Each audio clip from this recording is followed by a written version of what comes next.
mau sehati bersama-sama Tuhan. Kami minta roh pewahyuan mengalir di ruangan ini, menjamah setiap kami, menerobosi setiap kami, mengoreksi setiap kami. Kami mau Tuhan, kami menjadi anak-anak-Mu yang mengalami perjumpaan pribadi dengan Engkau. Tolong kami semua Tuhan Yesus.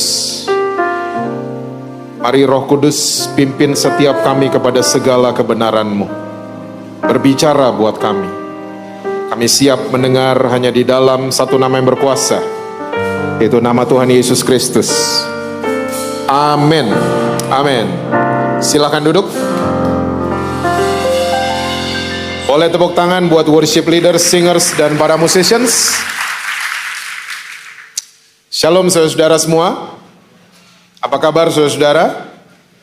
Saya percaya semua saudara baik dan luar biasa, karena Tuhan Yesus kita, Dia selalu baik dan luar biasa. Saya juga menyapa yang nonton dari rumah, dari manapun.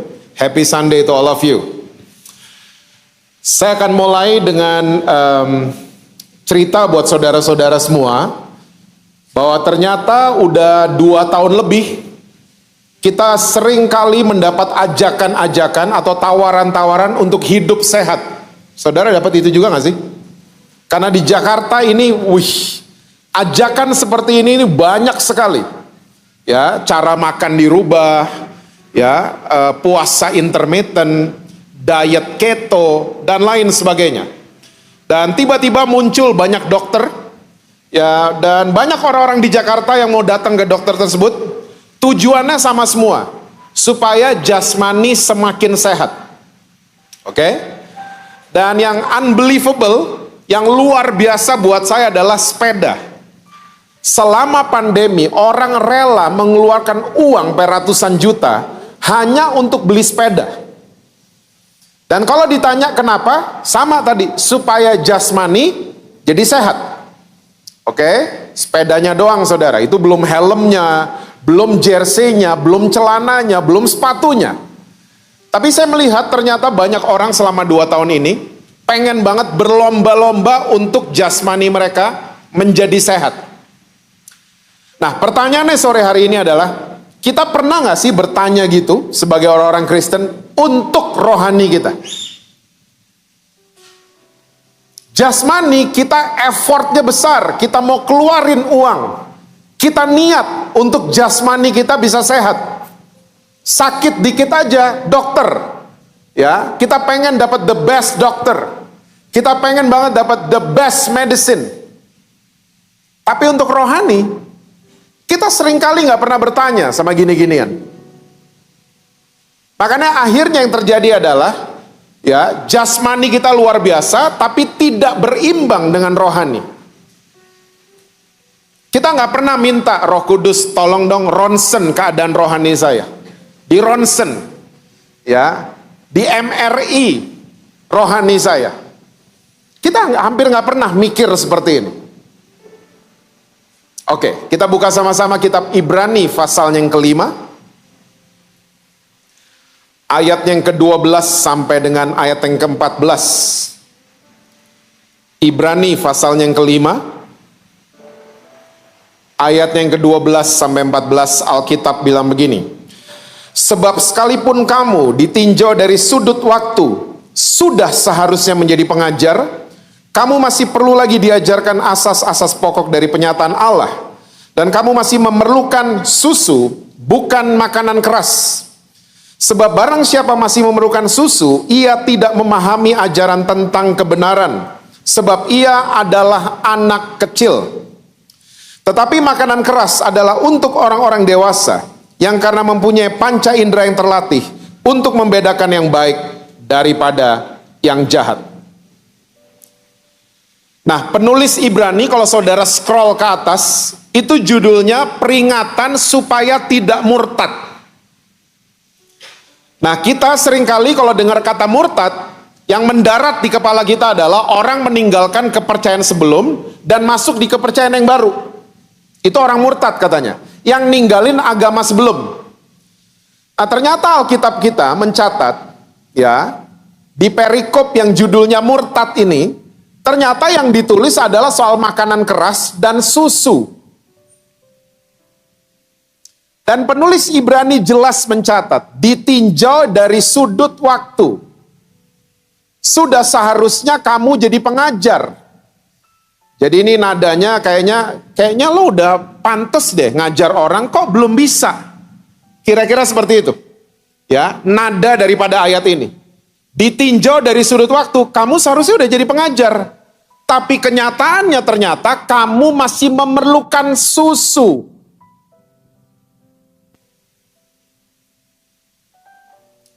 Saudara, saya menemukan hari-hari ini banyak banget orang Kristen yang rohaninya susu. Mental mereka, mental dicekokin. Anak bayi itu nggak akan pernah sensitif dengan keadaannya. Betul apa betul? Nggak ada papa atau mama yang bayinya lagi nangis. Wah, mamanya bilang gini, nah ngertiin mami dong, tolong diem. Terus bayinya diem. Nggak ada. Bayi nggak bisa sensitif dengan keadaan sekitar. Papanya datang, nak tidur dong nak. Papa udah kerja seharian. Ya, tolong dong tidur. Dia pengen main. Itulah bayi. Dia pokoknya kalau nangis, mesti susu mendarat di mulutnya, baru dia diem. Itu anak bayi. Dan banyak orang Kristen, ternyata rohaninya, kondisinya seperti ini. Gak pernah belajar untuk mengunyah makanan keras. Saudara bisa bayangin, kalau anak saudara bayi sampai umur 5 tahun, minumnya cuma susu. Kita akan bawa dia ke dokter. Dok, dia kenapa? Bubur beras merah dia nggak mau. Ya, jus jeruk dia nggak mau. Maunya cuma susu. Nah, tapi kalau keadaan rohani kita susu banget, kita biasa-biasa aja. Kita nggak merasa ini urgency. Kita nggak merasa ini adalah sebuah kebutuhan. Dan tolong catat baik-baik dalam hati saudara, ternyata pengertian kata murtad bukan hanya orang pindah agama. Tapi pengertian kata murtad adalah orang yang no progress. Gak pernah ada progress. Gak pernah ada kemajuan. Gak pernah ada pertumbuhan. Mentalnya susu terus. Kekanak-kanakan. Coba lihat lagi ayat 13. Sebab barang siapa masih memerlukan susu, ia tidak memahami ajaran tentang kebenaran, sebab ia adalah anak kecil.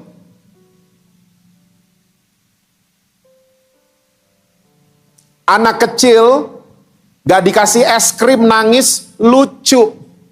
Lucu kan?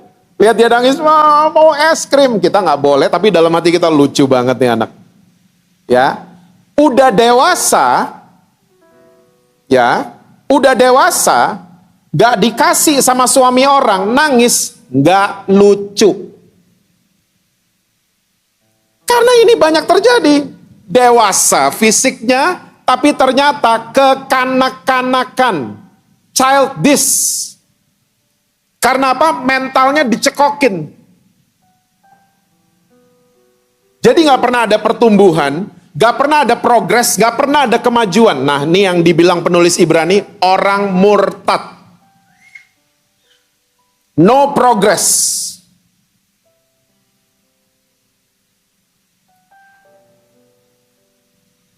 Susu. Yang berikutnya adalah makanan keras. Banyak orang Kristen suka datengin saya di Jakarta. Pastor, tadi pendeta yang khotbah, keras banget loh. Keras banget. Saya tanya, kenapa? Dia negur-negur jemaat, dia nunjuk-nunjuk jemaat dari mimbar. Wow. Saya mau yakinkan saudara di GSJS, pembicara-pembicara seperti itu, mereka bukan pembicara keras, tapi mereka adalah pembicara yang kasar. Di Alkitab ada Yohanes Pembaptis. Orang dibilang ular sama dia. Ular bludak kalian. Itu namanya kasar. Beda sama keras. So ingat baik-baik. Pembicara yang keras. Orang tua yang keras di rumah. bukan orang tua yang main tangan, enggak, itu kasar. Hah? That's rude. Bengis. Ya, bentak-bentak anak-anak itu bukan orang tua keras, itu orang tua kasar. Definisi orang tua keras, definisi pembicara keras adalah pembicara dan orang tua yang merangsang pertumbuhan rohani anak-anaknya. Merangsang pertumbuhan rohani jemaatnya. Ditunjuk-tunjuk kita jadi kerdil rohaninya kan. Gak bertumbuh, malah pahit. So pembicara orang tua yang keras adalah orang tua yang seperti itu. Dia merangsang pertumbuhan rohani anak-anak kandungnya. Pertanyaannya, makanan keras apa sih gunanya? Lihat ayat 14. Tetapi makanan keras adalah untuk orang-orang dewasa yang karena mempunyai panca indera yang terlatih untuk membedakan yang baik daripada yang jahat. Oke? Orang-orang dewasa adalah orang-orang yang bisa mengunyah, mendigest makanan keras. Gak susu terus. Ilmu kedokteran Indonesia mengatakan ngunyah itu mesti 32 kali. Saya waktu baca, supaya enzim-enzim di mulut kita ini bercampur dengan makanan, jadi waktu dia turun ke perut kita, ke pencernaan, dia akan jadi gizi yang baik, jadi supporter yang baik buat tubuh kita. Oke, makanya kunyahnya mesti benar. Nah pertanyaannya, saudara pernah makan buru-buru? Makan kayak diminum rasanya? Saya pernah. Rasanya apa? Orang Jakarta bilang begah tiba-tiba. Asam lambung naik. Perut kita jadi keras banget. Karena itu makan gak didigest dengan benar. Gak dikunyah dengan benar.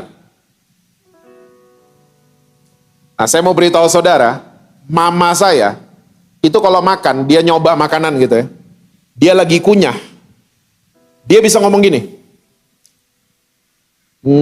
Ini kunyitnya kelebihan nih. Ini kayaknya jahenya kurang.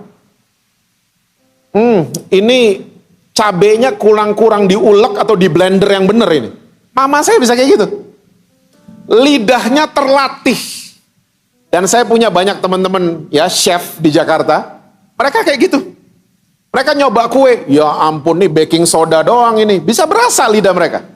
Karena apa? Terlatih. Makanan keras gunanya untuk melatih panca indera saudara, supaya kita bisa membedakan mana yang baik, mana yang jahat, mana yang dari Tuhan, mana yang bukan dari Tuhan. Setuju? Makanya biasakan untuk mendigest makanan keras. Bahasa Kristennya merenungkan firman Tuhan. Firman Tuhan jangan cuman didengar doang. Jangan cuman dibaca. Terus foto. 1, 2 ya guys, cekrek. Terus gak pernah direnungin. Buat apa? Ini soalnya yang paling penting. Mengunyah, itu penting sekali. Supaya apa? Rohani kita semakin sehat setiap hari. Bukan jasmani doang. Mulai ada yang amen 3 orang. Yang lain masih roaming kayaknya. Rohani kita. Nah, saya akan sharing 3 ayat saja buat saudara. Gimana caranya rohani kita ini jadi sehat? Ya, rohani kita jadi dewasa. Yang pertama, Matius 4 ayat yang keempat. Matius 4 ayatnya yang keempat. Alkitab catat begini. Tetapi Yesus menjawab, ada tertulis, manusia hidup bukan dari roti saja, tetapi dari setiap firman yang keluar dari mulut Allah. Yesus yang ngomong ya, manusia hidup gak bisa pakai roti boy saja. Manusia hidup gak bisa pakai Holland Bakery aja. Tapi manusia harus hidup pakai setiap firman yang keluar dari mulut Allah. Saudara nyadar kalau saudara hari ini buka sosial media, semua orang lagi membangun narasi. Semua orang, ya, yang kedengarannya seperti kebenaran. Semua orang lagi membangun narasi. Ya, makanya kalau buka sosial media, lihat yang ngomong soal firman Tuhan. Setuju? Karena semua orang, they are trying so hard untuk membangun narasi yang kedengarannya seperti kebenaran. Saya mau yakinkan saudara, firman Tuhan menawarkan kebenaran absolut. Kebenaran yang mutlak. Saudara tahu kebenaran mutlak? Kita kena air basah, itu udah kebenaran mutlak. Ya. Lantai 10 kita mau sok terbang, kita jatuh. Itu kebenaran mutlak. Kita nggak bisa melawan hukum gravitasi. Oke? Nah, Tuhan di firman-Nya sudah mendesain keluarga. Ayah, ibu, anak. Ternyata ada sekumpulan orang yang mau mengganti ide ini. Bayangin manusia, otak cuman segenggam tangannya otak, mau ganti idenya Tuhan. Keluarga yang tadinya ayah, ibu, anak, diganti orang tua satu, orang tua dua, anak. Orang tua satu dan dua bisa diisi dengan siapa aja. Bobby dan Joko bisa. Susi dan Mary bisa. Bisa. Dan mereka lagi membangun narasi ini. Sampai orang berpikir, oh this is the new normal. Hah? KSJ itu gak apa-apa. Saudara tahu KSJ? Saudara kayaknya gak tahu apa-apa deh tadi ya. Hah?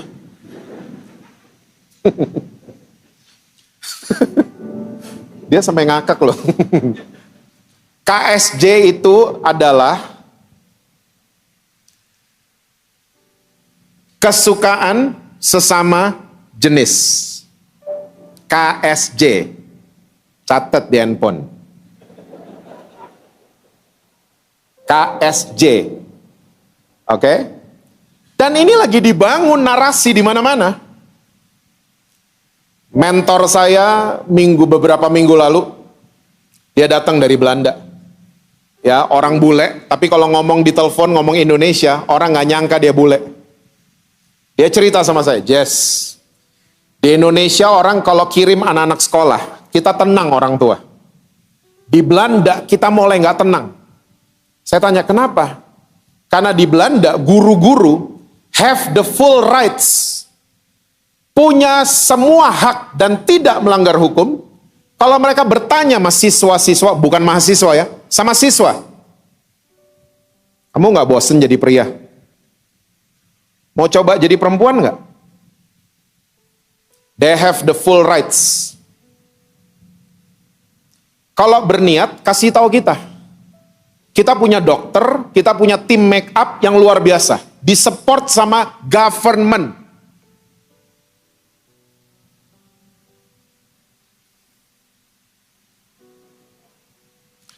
Di Amerika lagi wacana.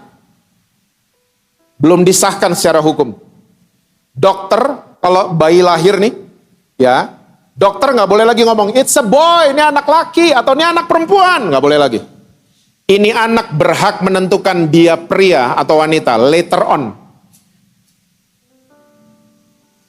Kita sedang menghadapi kepunahan moral. Moral tuh udah nggak penting. Udah nggak penting. Kepunahan moral. Saya udah pernah cerita buat saudara, saya mau cerita lagi. Di Jakarta pun udah ada. Restoran yang toiletnya bukan pria dan wanita. Bukan gambar keris dan konde, bukan. Tapi tulisan toiletnya adalah berdiri dan duduk. So pria-pria yang duduk boleh masuk di situ. Kita sedang menghadapi kepunahan moral. Kalau pikiran kita tidak diisi, kalau kita nggak pernah mengunyah kebenaran absolut, kita akan gampang tergoyahkan.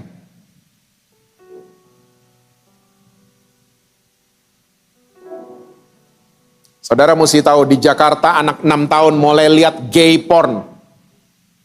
6 tahun.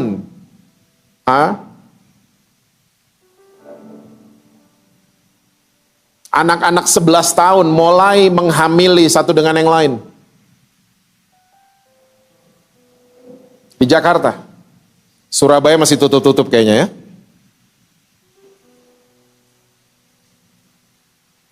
Kalau hidup kita nggak dikuasai sama firman, kita bablas. Nah, sebelum pandemi, saya sering banget dengar orang tua komplain sama anak mereka yang belasan tahun. Ya, anak saya handphonean terus. Oke. Nah, ternyata Tuhan pakai mereka. Waktu pandemi, ini ada anak-anak muda nih, 19, 20, 21 umurnya. Mereka ada yang tinggal di Jember, ada yang tinggal di sini, Surabaya, ada yang di Semarang, ada yang di Jakarta. Mereka tuh hobi nonton khotbah. Ya. Khotbah 40-45 menit kan, ditonton sama mereka 8 kali.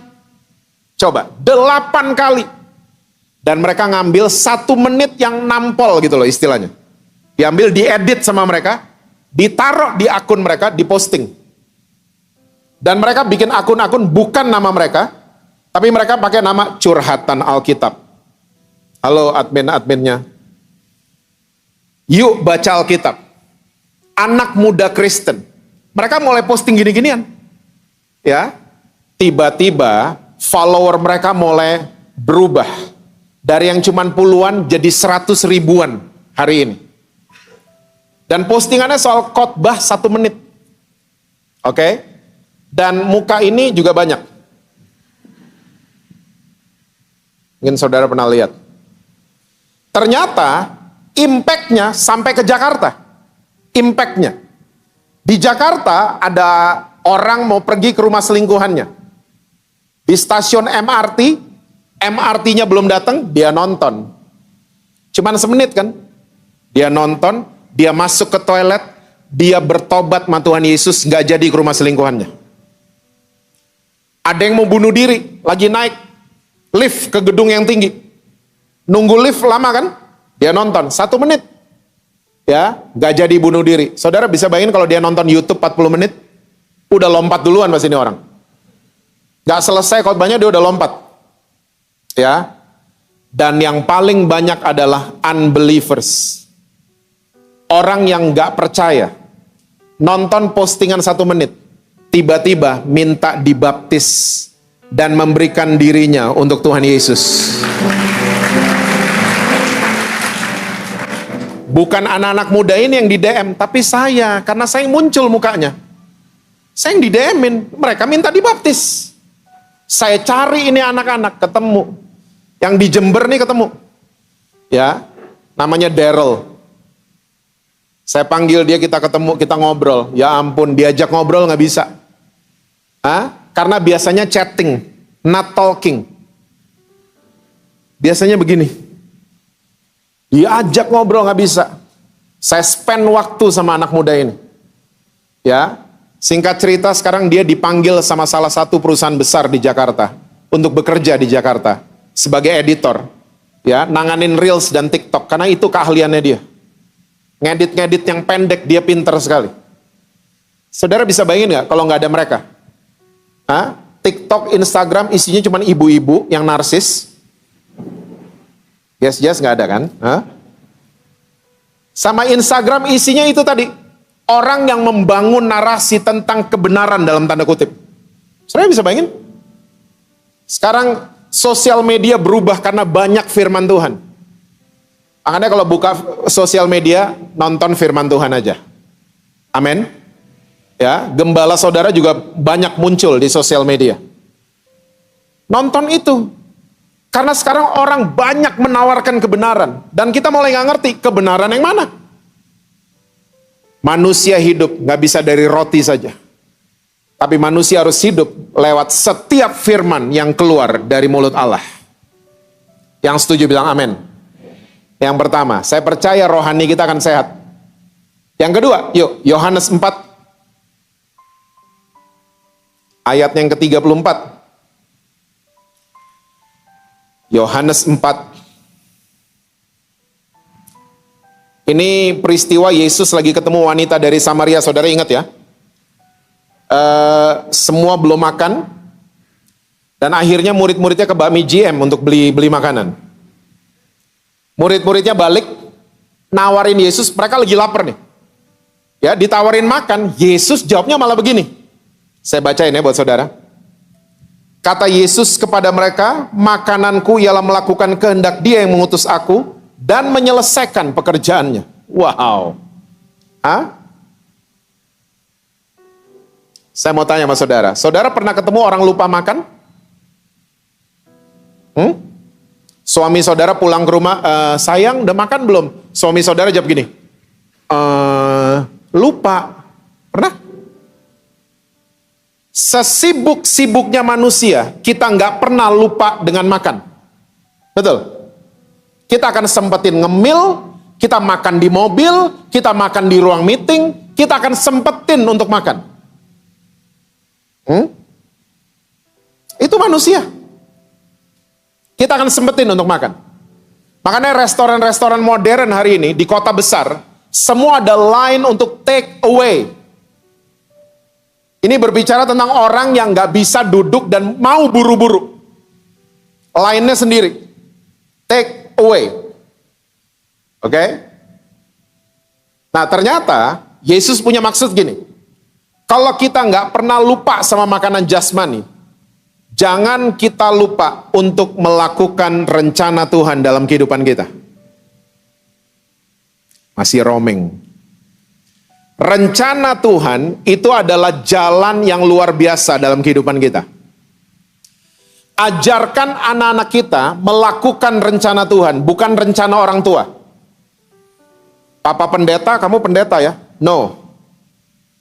No. Oke, ajarkan anak-anak kita untuk kamu harus menghidupi rencana Tuhan. Kamu harus hidup dalam rencana Tuhan. Ajarin mereka. Rencana Tuhan, kualitasnya selalu nggak pernah KW, tapi nomor 1. Masih roaming. Orang kalau mulai nggak ngerti dalam rencana Tuhan, mereka biasanya akan fotokopi. Sering banget gereja di Australia bikin acara. Gereja di Indonesia terbang semua ke sana.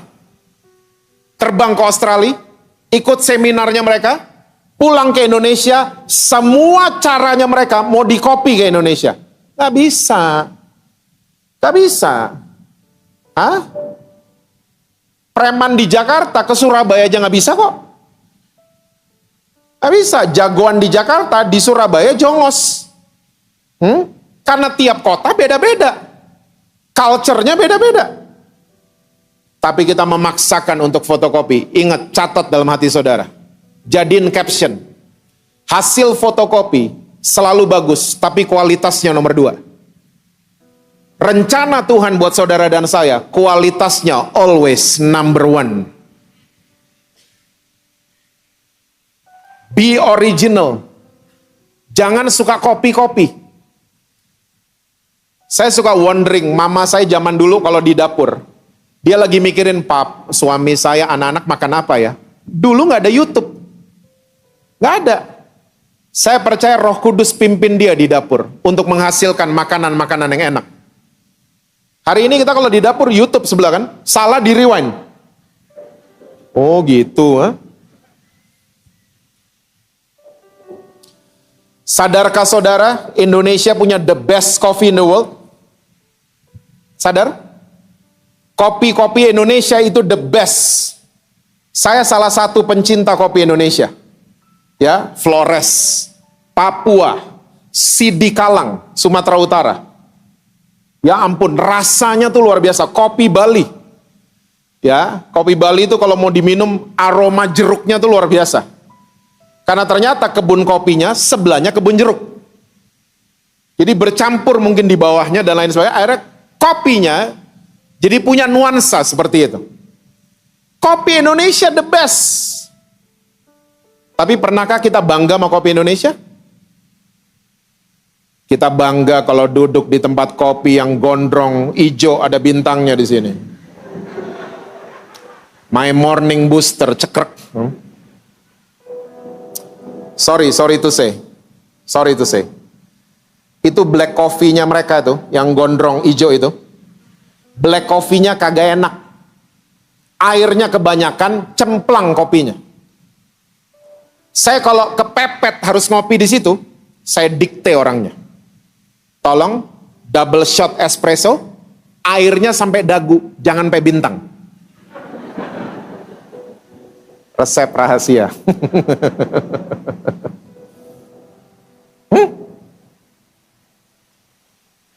Saudara tahu donat Indonesia? Fluffy, ya, teksturnya bagus, dimasukin plastik, plastiknya ada gula halus. Terus dimakan. That's the best donut in the world. Donat kampung. Bangga kita? Kita selalu pengennya dicekokin dari luar. Yang dari luar pasti enak, pasti bagus. Kita gitu mentalnya. Mental dicekokin. Mental susu.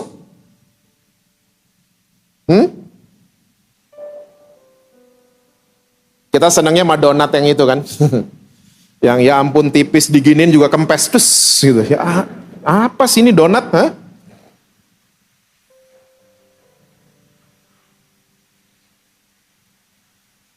Hidupi rencana Tuhan. Rencana Tuhan selalu gak pernah KW-KWan. Kualitasnya selalu always number one. Amin saudara. Makananku ialah melakukan kehendak Dia yang mengutus aku dan menyelesaikan pekerjaannya.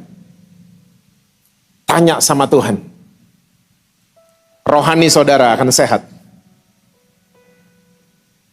Yang ketiga, Yohanes 6 ayat yang ke-27. Yohanes 6 ayat yang ke-27.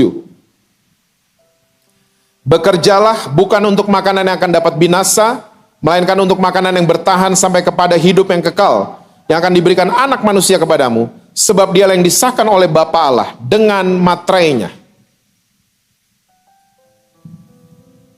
Bekerjalah bukan hanya, kalau saudara pelajari dari bahasa aslinya, bukan hanya untuk makanan yang binasa, tapi kerja juga untuk makanan yang bertahan sampai kepada hidup yang kekal. Saudara mungkin mulai bertanya, makanan binasa tuh gimana? Nah, pertanyaan saya buat saudara dulu. Semua di sini punya makanan favorit nggak? Hah? Punya ya? Boleh di breakdown? Siapa yang nasi goreng? Boleh lihat tangannya? Om. Wow, oke. Anak-anak sekolah minggu senang nasi goreng. Oke. Mie goreng? Kalian angkat tangan terus kayaknya ya? Hah? Foodie banget. Bubur ayam? Ibu. Saya kalau di Surabaya, saya senangnya apeng. Sama satu lagi, leko. Leko buka di Jakarta, beda leko. Ya. Leko di Surabaya itu yang original. Ya, beda. Leko Surabaya itu menghidupi rencana Tuhan. Original. Tahu nggak, ada satu lagi yang menghidupi rencana Tuhan. Ada gereja, namanya Gereja 1,5 Jam.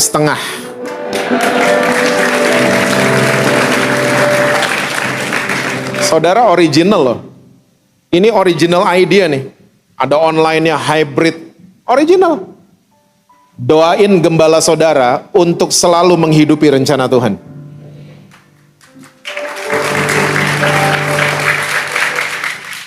Leko kan? Leko menghidupi rencana Tuhan.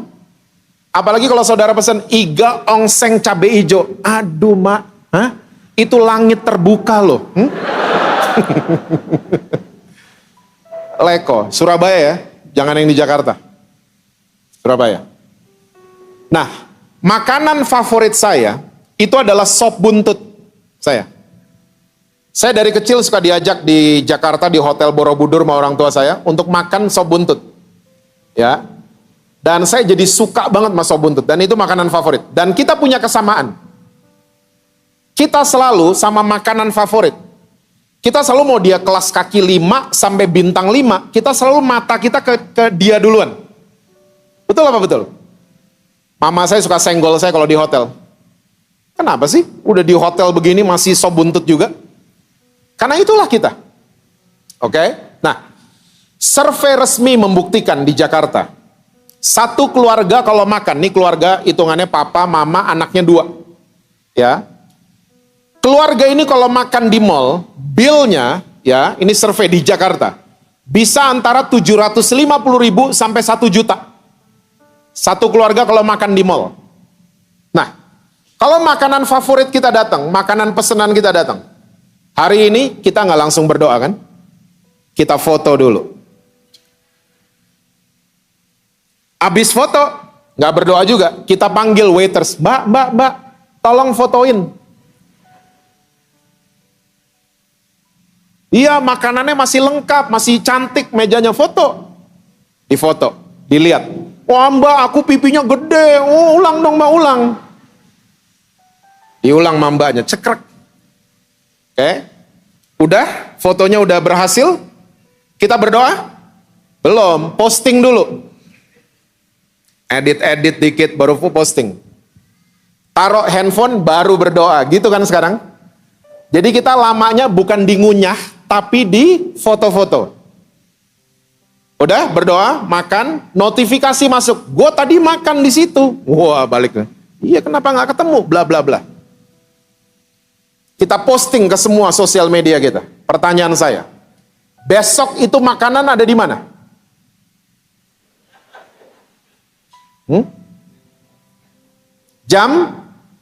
Jamban. Bentuknya masih sama kayak kemarin? Masih mau difoto? Jangan gila ya. Jangan gila. Inilah yang disebut dengan makanan yang binasa. Tapi kita harus kerja, kita harus bayar untuk itu, untuk jasmani kita kan? Ya. Nah, yang kita nggak mau bayar adalah makanan yang bertahan sampai kepada hidup yang kekal. Seringkali kita nggak mau bayar ginian. Nggak mau. Ya, tadi 700.000 bisa bayar loh. Buku rohani cuman 100.000, kita nggak mau bayar. Mahal amat buku rohani doang. Kita nggak mau bayar. Lu aja yang beli, nanti lo baca, ceritain ke gue. Ya elah. Kita ke Universal Studio Singapura, kita bisa bayar. Retreat gereja, kita rasa itu kemahalan. Kita bisa ngejar bubur ayam jam 5 pagi. Tapi doa pagi, nggak ada yang mau bangun. Bukan di GSJS, gereja lain. Gereja 3 jam. Bukan saudara kok. Kita nggak mau gini-ginian. Ingat baik-baik saudara. Mulai mendigest. Jangan mentalnya mau terima doang. Kayak susu. Tapi mulai belajar mengunyah firman Tuhan. Mengunyah makanan keras. Belajar. Ya, baca Alkitab. Nggak ngerti, tanya sama Roh Kudus. Dia guru agung kita. Ya, nggak ngerti juga, tanya sama Pastor Michael. Ya, nggak ngerti, DM saya di Instagram. Baca, asal kita niat mau digest firman Tuhan. Oh, ini makanan yang bertahan sampai hidup yang kekal loh. Ya, ini makanan berfungsi waktu kita ada masalah, ada tantangan, ada rintangan, makanan ini berfungsi. Dia kasih hikmat buat saudara, dia kasih jalan keluar, dia kasih kreativitas buat saudara. Bukan nasi goreng. Tapi ini.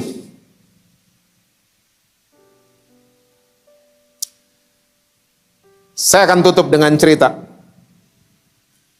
Saya 30 tahunan lalu, saya itu terkenal sebagai anak muda yang luar biasa bengalnya.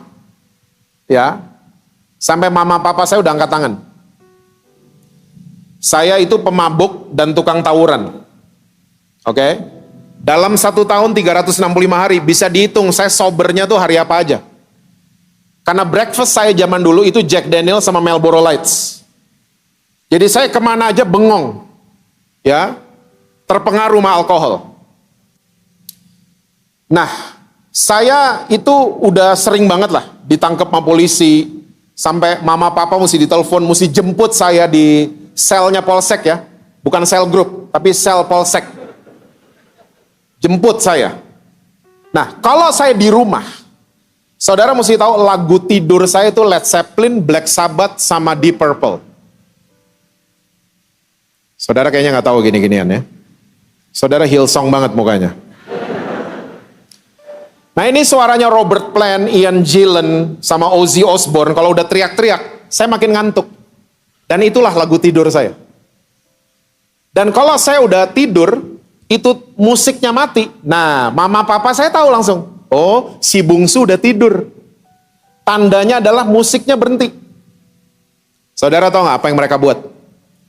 Mereka ambil kompo, mereka pasang tape lagu rohani, ya, yang Gen Z sama Gen Alpha nanti Google ya, kompo itu apa? Mereka taruh depan kamar saya, mereka pasang lagu rohani. Mereka percaya banget, wow. Mereka percaya banget saat si bungsu lagi tidur, Tuhan Yesus akan jamah dia. Mereka percaya sekali. Dan saudara tahu apa yang terjadi? Ya, semakin mereka bikin gituan, semakin saya jadi anak muda yang bengal sekali. Makin gak karuan. Satu hari singkat cerita, papa saya datengin saya, Jess, kita mau bikin kebaktian di rumah. Ya, saya langsung mau ngegas dia kan. Dia langsung gini, papa tahu kamu gak mau ikut. Tapi please, kalau lagi kebaktian, musik kamu jangan dinyalain. Oke, deal. Kebaktian dimulai, saya yakin Roh Kudus yang pimpin papa mama saya. Saudara tahu settingan kebaktian? Mimbar pendetanya depan kamar saya.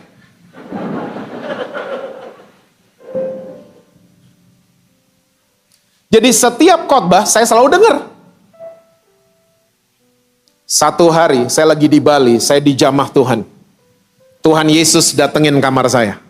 Saya bukan mimpi. Saya ngeliat pakai mata kepala saya sendiri. Datang. Dia duduk di tempat tidur saya.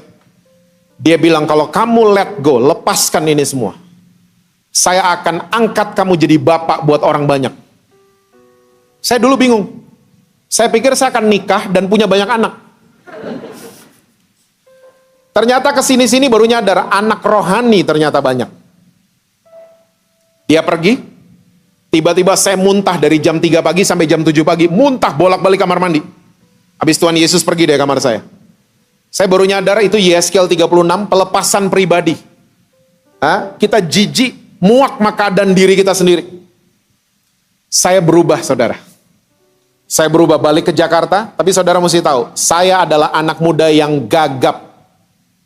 Makanya bisanya cuma berantem.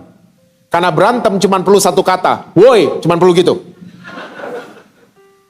Gak perlu ngomong-ngomong yang lain. Ya, saya sampai di Jakarta, saya dikasih mimpi 3 bulan. Mimpinya beda-beda, saya lagi bicara depan banyak orang. Tempatnya beda-beda. Masuk bulan keempat, saya ngomong gini sama Tuhan, Tuhan, gak ada mimpi yang lain apa? Kok mimpinya ini terus? Dan Tuhan tahu kan saya gagap. Kalau emang bener dari Tuhan, buktiin. Wih, nantangin Tuhan loh. Saudara tahu gak, sampai seminggu dijawab sama Tuhan. Ya, tante saya yang di Batu, saudara tahu Batu kan? Saudara emang gak tahu apa-apa deh tadi ya? I'm kidding. Ya, tante saya yang di Batu, itu ketemu sama Pak Gembala dari Solo. Ini Pak Gembala udah meninggal hari ini. Ya, dia waktu itu umur 80 tahun, pendengarannya terganggu. Ketemu sama tante saya ngomong gini, Pak, undang ponakan saya Pak, kesaksiannya bagus. Diundang Pak ke Solo. Ya, singkat cerita dia telepon, zaman dulu cuma ada telepon. Pak Jesse, kapan bisa datang di Solo? Ngapain Pak? Khotbah. Siapa bilang saya bisa khotbah? Jadi kapan Pak? Saya ngomong apa, dia ngomong apa? Karena pendengarannya terganggu. Tulalit. Singkat cerita, saya berangkat ke Solo, latihan khotbah di kamar hotel. 7 menit selesai. Itu pun gagap. Gagap. Besoknya, saya dijemput, masuk di gereja itu, saya lemes selemes-lemesnya, dan ketakutan. Karena yang datang 170 orang. Saya ketakutan setengah mati. Singkat cerita lagi, waktu mikrofon dikasih ke saya mulai pimpin doa, saya mulai kaget. Kok saya doanya lancar ya? Tidak gagap. Dan waktu saya mulai nyampein firman Tuhan, saya nggak akan lupa khotbah pertama saya tahun 97. Markus 6 ayat 34 sampai 44. Ya. Waktu saya mulai nyampein firman Tuhan, 50 menit lancar, gagapnya hilang sampai hari ini. Hilang semuanya.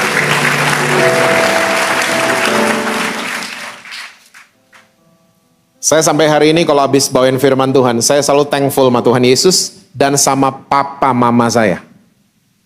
Saya percaya papa saya lagi senyum dari surga, ngelihat si bungsu. Saudara, mereka kasih saya makan makanan yang bertahan sampai kepada hidup yang kekal. Mereka nggak pernah tunjuk-tunjuk saya. So saya encourage orang tua yang sedang bermasalah sama anak-anak saudara. Jangan hakimin mereka. Mulai sayangi mereka. Mulai jadi suratan yang terbuka. Kalau nggak bisa ngomong firman, kasih lihat firman lewat perbuatan. Jadi suratan yang terbuka. Saya percaya saudara, satu orang diselamatkan, seisi rumah saudara, Tuhan akan selamatkan.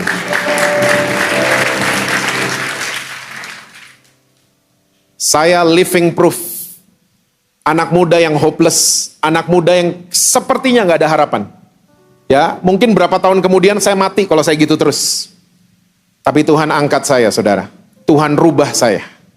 Dan saya mengalami perjumpaan pribadi dengan Tuhan Yesus. Saudara, rohani kita perlu disehatkan memang. Ya. Konsumsi makanan rohani yang sehat untuk kita. Saya sangat percaya kalau rohani kita sehat, itu nular saudara. Nular ke orang lain. Ya, jasmani sehat aja nular kan? Kita lihat postingan orang yang sehat, wow, gue pengen kayak dia nih. Rohani sehat juga sama, itu contagious, nular kemana-mana. Saya percaya itu akan nular ke anak-anak saudara, nular ke suami saudara, nular ke istri saudara, nular ke teman-teman saudara, ya, nular ke siapapun yang saudara temui. Dan disitulah nama Tuhan Yesus akan ditinggikan. Tuhan berkati saudara-saudara semua. Selalu sukses, harmonis di rumah, dan rekening BCA selalu penuh buat saudara-saudara.